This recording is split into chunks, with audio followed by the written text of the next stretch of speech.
যখন কোনো বান্দা সূরা ফাতিহার একটা করে আয়াত বলে আলহামদুলিল্লাহি রাব্বিল আলামিন, সঙ্গে সঙ্গে আল্লাহ জবাব দিয়ে বলেন হামিদানি আবদি, বান্দা তুই আমার প্রশংসা করলি। আর রহমানির রহিম যখন বলে আল্লাহ বলেন আসনা আলাইয়া আবদি।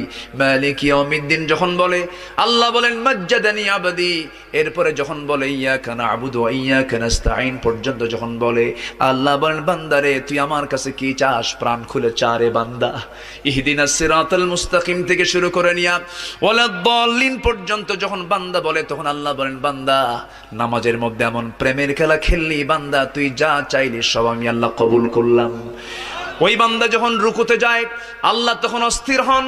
ওই বান্দা যখন সিজদায় যাওয়ার জন্য প্রস্তুতি নাই, সমস্ত ফেরেশতাকে ডাক দিয়ে বলেন ও ফেরেশতারা, এই বান্দাগুলো আমাকে দেখলো না, রাসূলকে দেখলো না, কোরআনকে দেখে হাদিসকে বিশ্বাস করে আমাকে খুশি করার জন্য তার সবচেয়ে সম্মানজনক